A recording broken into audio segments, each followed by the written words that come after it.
School चले अभियान के तहत Indore collector Ashish Singh CM rise शासकीय नवीन मालव कन्या उच्चतर माध्यमिक विद्यालय पहुंचे।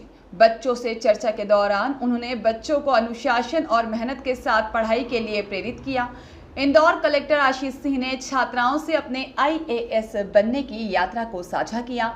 इस दौरान छात्राओं ने भी कलेक्टर से कई प्रश्न पूछे। तो जब मैं गांव में रहता था उस समय लाइट तो थी नहीं। जब मैं 12th मैंने पास कर लिया उस समय मेरे गांव में लाइट आई थी। तो रेडियो होते थे उस समय, और रेडियो पे एक BBC हिंदी एक चैनल होता था, उसका एक कार्यक्रम आता था और उस कार्यक्रम में पूरे देश दुनिया की चीजें जो है वो सिखाई जाती थी। तो वो मैंने सुनना शुरू किया, क्योंकि जब आप UPSC करते हो तो जो जनरल नॉलेज है, GS है, जनरल स्टडीज है, उसका बहुत बड़ा वो रहता है, पोर्शन रहता है। तो एक तरीके से अगर देखें, जाने अनजाने तैयारी मेरी तभी चालू हो गई थी जब मैंने ये सारी चीजें करी थी, शुरू करी थी। उसके बाद फिर मैं दिल्ली गया।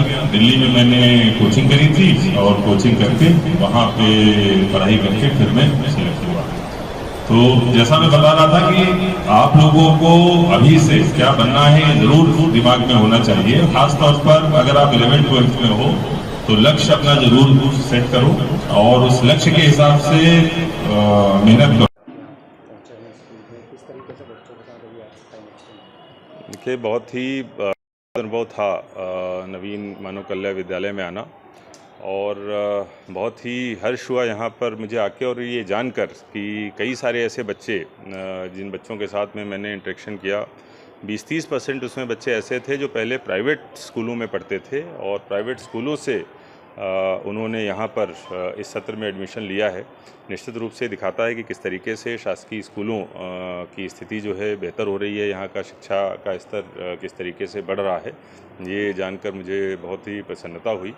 सभी बच्चों से बातचीत भी हुई। बच्चे क्या बनना चाहते हैं, क्या करना चाहते हैं, क्या उनकी शंकाएं हैं, ये भी बच्चों ने शेयर किया।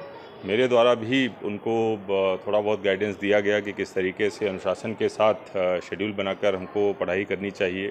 लक्ष्य हमारे पास ख़ास तौर पर 9th के बाद क्लियर होना चाहिए कि हम लोग भविष्य में आगे क्या करने वाले हैं, जिसके लिए हम लोग बच्चे मोटिवेटेड भी रहें और अच्छे तरीके से मेहनत भी करें। इसके अलावा थोड़ा बहुत जो कोर्स से हटकर जो दूसरी किताबें होती हैं उनका अध्ययन और अखबार वगैरह का भी अध्ययन साथ में आवश्यक है, ये भी मेरे द्वारा उनको जो है बताया गया। कुल मिलाकर जो राज्य शासन की योजना है स्कूल चलो अभियान के तहत भविष्य से भेंट, ये बहुत ही महत्वाकांक्षी योजना है और इंदौर ज़िले में भी इस राज्य शासन के अभियान को हम लोग पूरी तरीके से पालन करा रहे हैं। इसमें जितने भी अधिकारी हैं, जितने भी जनप्रतिनिधि हैं, जो ये शुरुआती दिन हैं उसमें स्कूलों में जाएंगे, बच्चों से भेंट करेंगे। निश्चित रूप से इससे बच्चों को थोड़ा एक्सपोजर मिलेगा कि बातचीत होगी, उनकी अगर कुछ शंकाएं हैं, जो लोग कुछ बन चुके हैं, अपनी लाइफ में कर चुके हैं, वो अपनी चीज़ें कुछ शेयर करेंगे। और इसके साथ साथ अगर कुछ सुविधाओं में या कुछ इंफ्रास्ट्रक्चर में कमी है तो वो भी हमारे संज्ञान में आ जाएगी, उसकी भी पूर्ति हो जाएगी। जो भी राज्य शासन के निर्देश हैं उनका अक्षरशः पालन इंदौर जिले में कराया जाएगा। ब्यूरो रिपोर्ट, सत्याग्रह न्यूज़, मध्य प्रदेश।